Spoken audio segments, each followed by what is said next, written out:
who are new to Dubai and to what works, just a very quick reminder of what Lighthouse entails. What Works was set up, as you know, sort of 3 years ago by a group of principals in conjunction with the KHDA to look at sharing, collaborating, identifying best practice and widening that across the schools in Dubai. That was very successful, and last year the discussion then developed to see how we can reach out not only to best practice here in Dubai and the Emirates, but actually to look at best practice and success stories from overseas. In June, a number of groups, committees got together to focus on areas such as we've heard about South Korea, US being one of them, India, to look at where there were strong success stories for educational improvement. So today was scheduled to be the USA showcasing and followed by Turkey. We've got a slight change. We will still be looking at the USA, but we'll be looking at New York City and some of the developments in New York City in particular. I'll take no credit or responsibility for this. The work has been done by, from KHDA, Dr. Swetal Sundvad, so I'll invite to the stage now. And then we'll have a sort of sharing and discussion session to close to see how we can look at what was identified in New York in terms of best practice, how we can adopt and implement that in Dubai. So without further ado, I'll welcome Dr. Swetal to the stage. Thank you, Swetal.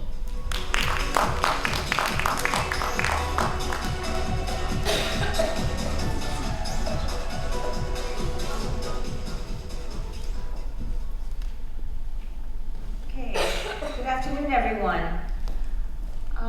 If some of you would like to move to the front, that's totally fine. We have somewhat of a small group for a very large auditorium. Well, as David said, KHDA has developed this knowledge on understanding New York City a little better in terms of some recent education reforms. And so today, we thought we'd share it with you. And part of what Lighthouse aims to do is also to develop some knowledge on what goes on out there in the assigned countries. So we do a little bit of that at KHDA in-house as well, as we need it. So we'll be sharing with you a few insights on school improvement. If I can get this working. Oh, okay. In the last several years, New York City has been in the spotlight in terms of its education performance. Since 2005, which was around when there was some administrative changes in New York City, mainly a new mayor coming in and really helping the education system in terms of decentralizing a bit further at the city level. And since then, the education performance enabled an increase in high school graduation rates from 50% in 2005 to almost 70% in 2014. Followed, and in tandem, a student dropout decrease from over 20% in 2005 to 10% in 2014. And it wasn't just, the success was not just in terms of participation and graduation, but also in terms of student improvement, which is what we look at here. And so in New York City, there were great gains between 2003 and 2013 in terms of reading and math scores on the National Assessment of Educational Progress, which is a test specific to the state. Just a little bit of background on New York City, and I'm sure everybody doesn't really need a background, but in terms of education, New York is certainly a melting pot, and its population is about 8.5 million people. It has the biggest school system in the world, with 1,800 schools serving over 1 million students. And of those students, 80% are economically disadvantaged. So as I was mentioning before, with the education reforms came along with a reculturing of education. And the mayor's office, since 2005, started to identify school leaders as key agents of school improvement. So everybody was told to keep calm and trust the principal.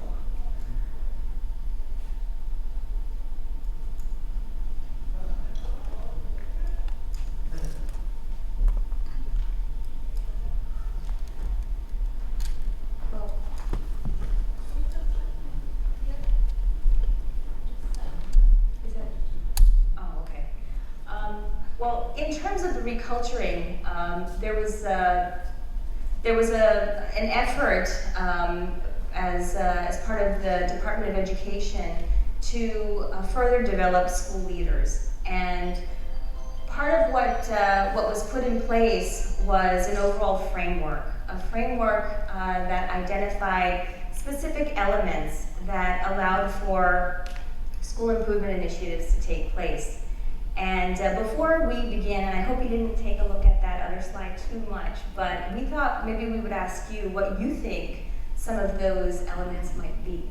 And I'll bring up David Hicks also to kind of talk us through that a little bit. Is the mic? Can you hear me? I'll project. I'm not sure if the mic is. Yeah, I'll soften. The mic is on.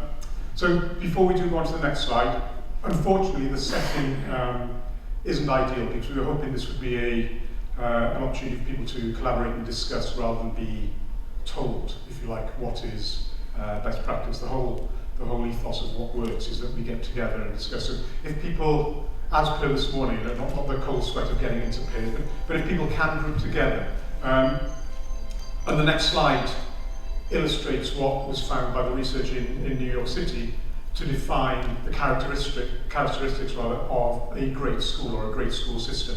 So we wondered if, just for a few minutes, if people could get together and establish in their groups what they thought would be the characteristics of a great school or great schools, and then to have the opportunity to share those with us before we go on to see how that corresponds with the research findings. We will then move on towards the close to see how some of those characteristics, if they're not in place, can transfer into Dubai, and what else we can do in Dubai. We've got three key questions we'd like to close. But firstly, if we can look at establishing what we think are the key characteristics, tenets, if you like, of great schools or great education. So if you wouldn't mind getting into groups for a few minutes, having a discussion, and then we'll ask people to contribute their thoughts. Okay, thank you. We have Chantella with us, who will be recording your comments and your points. And hopefully what we'll do is synthesize these with those from others. We have the findings then from New York. We have the Turkey group presenting in the later session. So we'll try and draw all this together and actually share it then with schools in the next session. But can I really just open the floor and ask people to contribute as succinctly as they might be able to what they see as the characteristics of a great school or a great education, so that we can record these points for future use. So would anybody like to start? Anybody? Okay. A principle who leads by caring and not by fear. So a caring principle. So Luke's this morning, a school that isn't driven by fear, but it's actually driven by care and support. Okay? Yeah. The common understanding and agreement of what quality education.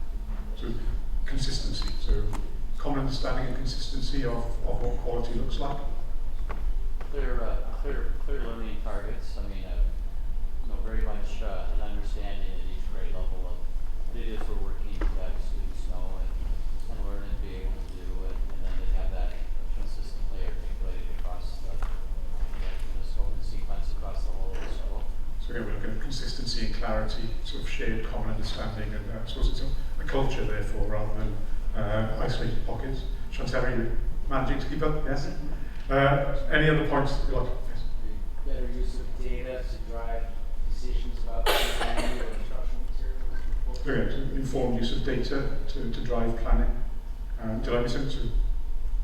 Yes? Decision making. To drive decision making, thank you. Yes? Distributed leadership, so there's leadership at all levels, including students, so that students have a strong voice in the school and any decisions being made. So shared and distributed leadership, particularly with student voice and student participation and their own leadership. Anything else? Yes. I think you talked about good emotional intelligence, so having the ability to hold good public meetings as well as personal meetings, lots of mentoring and coaching.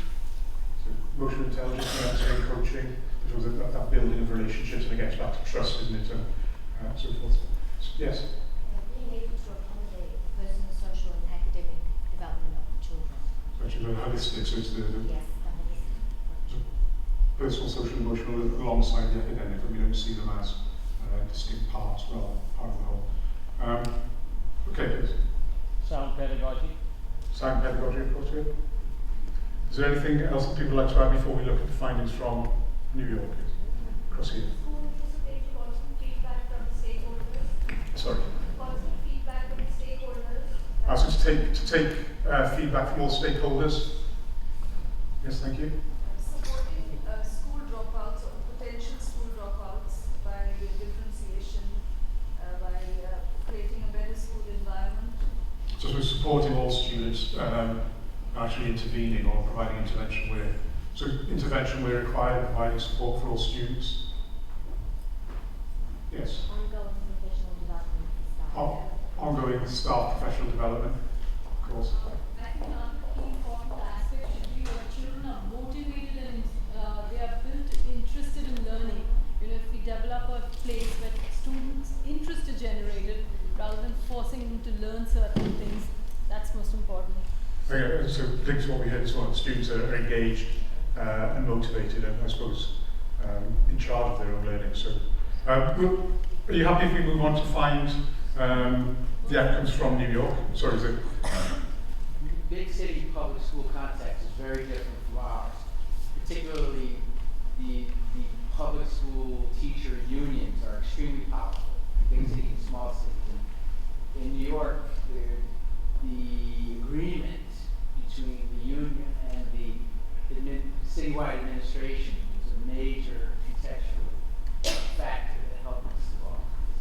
Most places, the unions were bucking the trend what was going on in the education system. So that collaboration between the labor force and the management union in the U.S. I think that and a huge contributor to the willingness of the labor force to embrace change. Thanks to Randy Weinberg.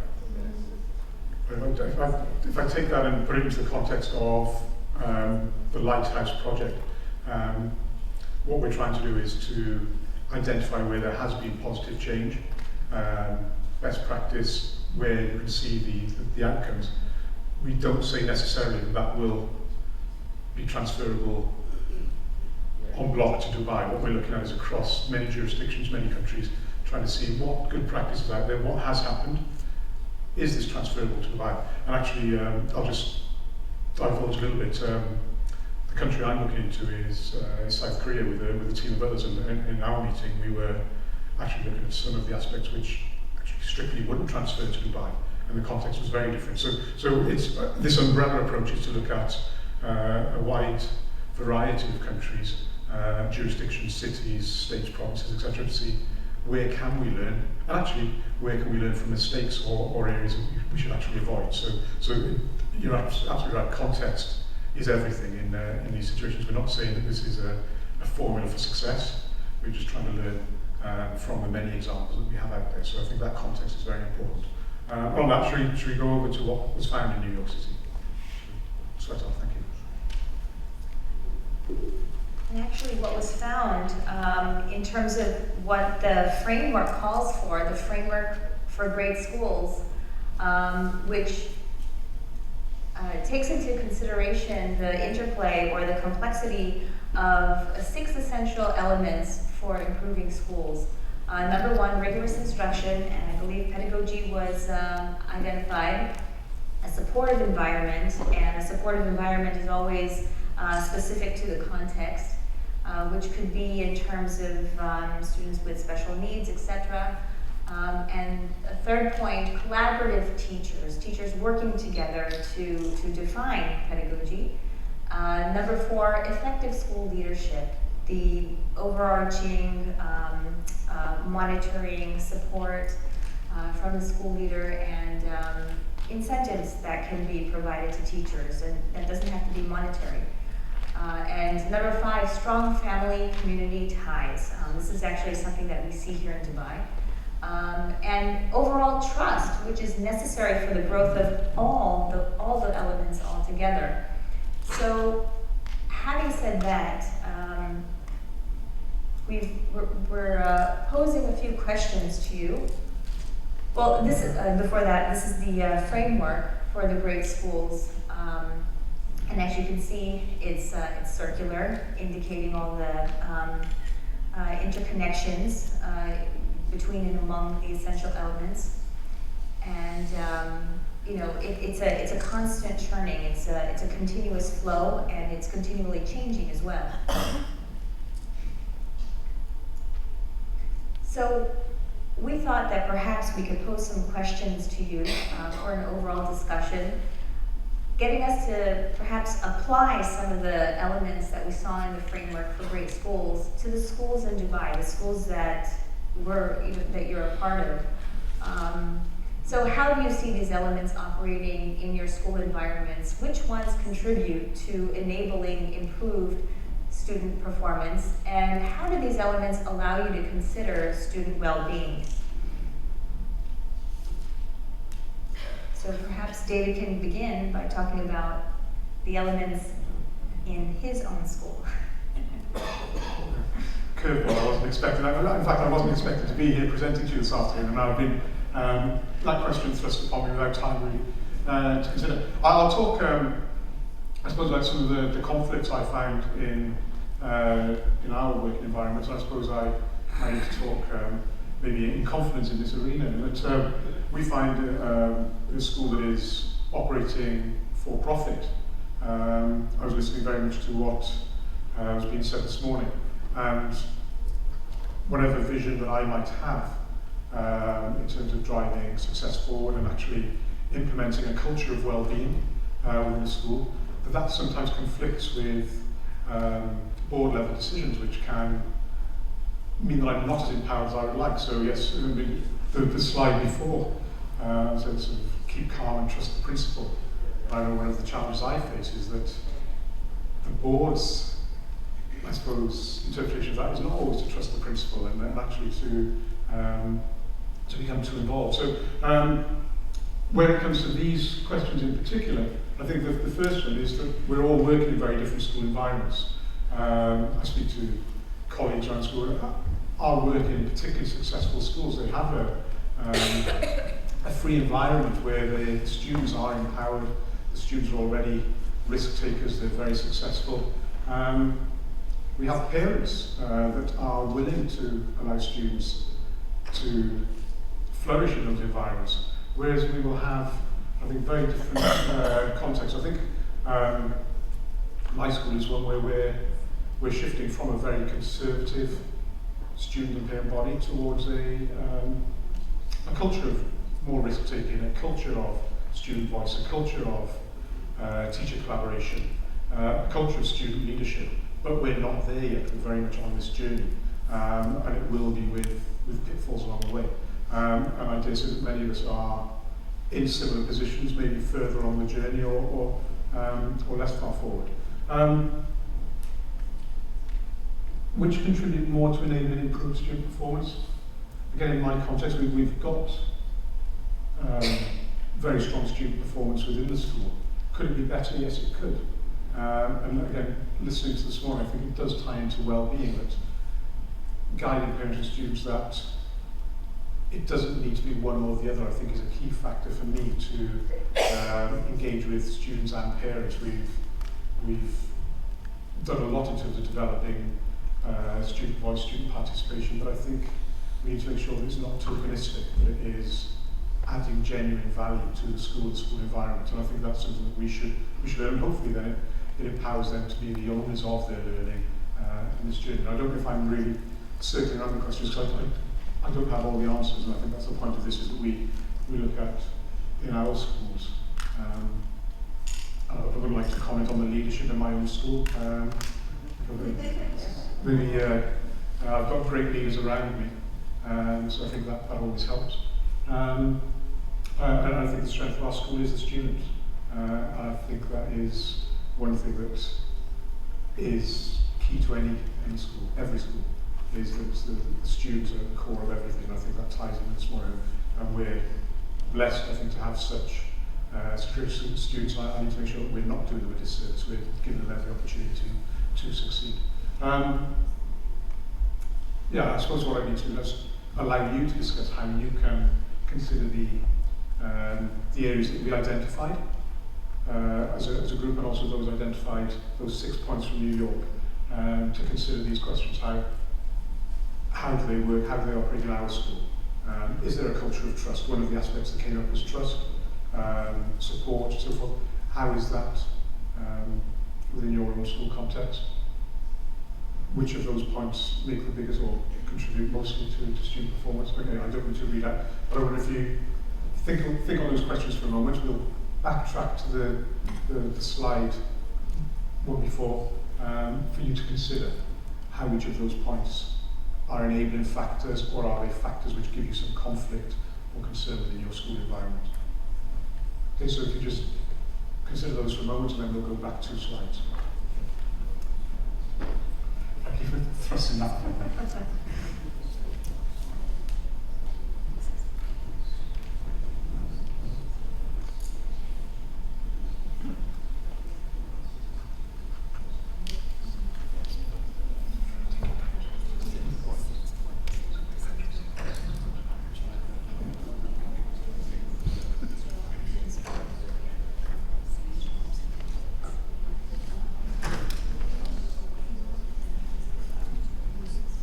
What we'll ask, just if you consider these 6 points and anything that was brought up from yourselves, how they are having an impact in your own school environment.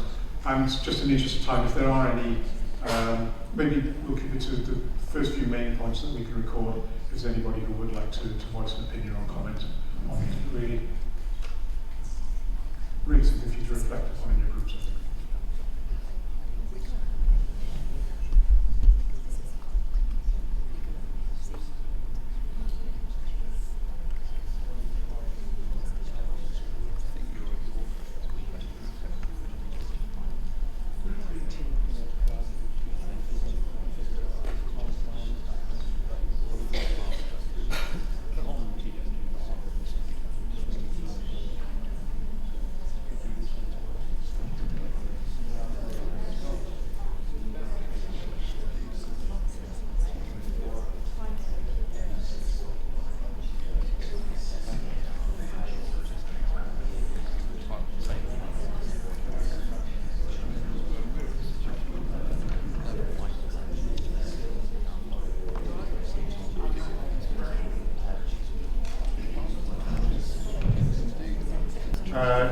Any comments that people have about the three questions we had, the 3 lead questions related to these points. So these were the points that New York City, well, the research found characterised great schools, and then the 3 questions were about how you see these impacting on your own context and on particularly aspects of student well-being for the 3rd point. So if anybody would like to comment, either directly related to these or beyond that, we'd welcome your thoughts.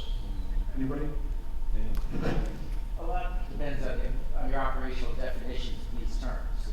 Rigorous instruction would mean something different to different people. It could be emphasis on higher order thinking and Bloom's taxonomy. It could be use of instructional technology, skills, and a number of components there. Try to pick at those things do work within our talking about different aspects that may be happening. So, yeah. Instead of collaborative teachers, is that something that's bottom up amongst it, or is it top down structure? Common planning time to replace the after school, the half days, and whether or not it's kind of leadership driven, or this lends itself to being more teacher driven, the way it's phrased here. So I think these terms would be good to see how people are reading these terms and how it impacts what components of people are talking about. It's kind of overall. No, interesting. I mean, it is when we talk about how these are evident in your own school context. I think that's exactly the point. How would you interpret each of those terms? What do they mean to you, and are they successful in your school? Are they having a positive impact? So if you were to say rigorous instruction, what does it mean? Number 4 means 10 different things to me. So, yeah. And I mean, the research finds them. You'd be worried if they weren't there. And actually, the key question is, how do they manifest themselves? What does effective school leadership look like? We heard different, we heard about distributed leadership. We've heard this morning, I know what you're saying about, there should be organic sort of bottom-up sort of grassroots level, as well as top-down led opportunities. Rigorous instruction, there's a variety of ways that can manifest itself. You would hope that the bottom line is that you're providing high challenge, high opportunity, as well as support where necessary for all students. But whether that is through technology, whether that is through inquiry, mixtures of, there's many ways it can manifest itself. I think you'd be worried if they weren't there. I talked about my climate earlier. I think the one that I fear most about is probably number 6. Trust and openness. Whether that be from board level or whether it be, I think that is critical. And it's something that we're battling with just in the environment we are. I'd like to think that we've got a very trusting faculty, but it's not always seen that way from when you get HR support or board decisions and so forth. I think that's critical if your school is going to flourish, that everybody's on the same page. So, are there any other comments? Yes, do you mind if I just make a quick comment? Sorry? Do you mind if I make a quick comment? Yes, certainly. Thank you. On number 5, I wonder if it's even possible to overemphasize that, and I wonder if our schools, and they have been for many decades now, if not centuries perhaps, still very much ivory towers in the community that are entered when you're a child and never seen again unless you become a teacher. And just trying to build those community ties, I think, is of utmost importance, that the school plays a critical role in the community, that it's somewhere where adults go to talk, the students are out in the community, helping the community, contributing to the community, so that they are immediately from day one active members of the community, rather than locked away in a building until they're 18 and then told to go out and become part of the community. I think extremely valid, and again, context is everything, because there will be many schools in Dubai where the school is at the heart of that community and there is a great deal of engagement, and there will be other schools where maybe some of the centre school and parents don't play an active role. I think it's important to stress that genuine community links and genuine family links are all important, and that's one of the best ways of supporting the students. So yeah, absolutely.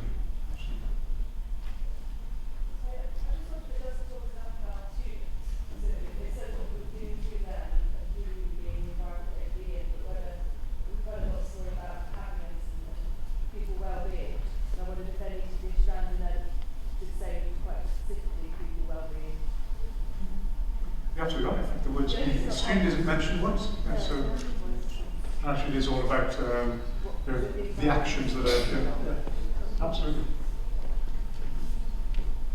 Make sure we report that. Yeah. It's almost like a process rather than... We're in danger of these sorts of things becoming buzzwords that all schools will attach this list and say, well, we like forward-thinking and innovative, we also use those, but I don't really unpick them. As we say about the effective school leadership. What does that mean? Is that effective from the parents' view, our own view, KHBA's view, and other schools' view? So I think we're in danger of using these labels for all our schools, but without really unpicking it, and there's nothing about the child. Exactly the point that was made here. That, we do look at phrases, and if these weren't the phrases that you'd be worried, but actually what do they mean to each of us, and what do they mean if we delve down into them? Absolutely right. But I think noticeable reference there to student or child, which is interesting. Excuse me, at the back. Hello, at the back. I think I'll need to raise myself to be heard. In the context of point number 5, strong family community ties, as the gentleman here said that I think we can't emphasize any more than how important this is. But then I'm just wondering that some communities are a bit restrictive about letting their children go out. And therefore, what can we do in the school where we can either nurture or we can imbibe these qualities where the children feel part of community, or they can go out and they can make use of, or rather they can feel important and therefore imbibe this quality of strong citizenship and their role in the community. I'm just wondering about point number 5, because where we come, I mean, to be very honest, I belong to an Islamic tradition school, and our girls are not allowed to go out very often. Boys, of course, we do a lot with them, but here, and we know the importance of women in a mother in the house, and the girls as such, and we lay so much of importance on their education. Girl-child education is a very big thing in many societies around the world, in many cultures around the world. So I would in fact want to know that how and where we can do more about where my girls are concerned here. I think you're absolutely right, and there isn't a one cap fits all, and actually particularly, but not uniquely in Dubai, we need to be mindful of different cultural contexts, different expectations, whether it be from family, from school, or from different norms and values. I think absolutely right, and even the difference between the way opportunities are presented to different genders are absolutely because today I was talking about volunteering to my girls. I sent an email to a few of them, and I wanted just an idea that how interested they would be in giving themselves for volunteering in various, these NGOs are there and few other organizations are there. So I'm just working on that. If the parents would allow their girls to go out on certain days or say on a holiday, I'm wanting to explore this. So it'll be a different challenge to you than it was to others, but I'm interested to see how I succeed, how it goes. But absolutely right, the broad statement that it is about having strong family community ties. The strong family ties will be there, but they might be manifest very differently because of the different society norms that you'll be facing with. It's absolutely, as Mr. Allen said, it's probably one of the most critical points. You have those strong support networks and relationships. And also in the view of like how the KHDF framework, as I can speak about, is it lays a lot of emphasis on schools in Dubai and their ties and their contribution to the local communities, national, international communities. In that scene, this is a point I would really, as you said, it's a challenge, and I'm willing to explore this. Yeah. Thank you. And we'll make sure that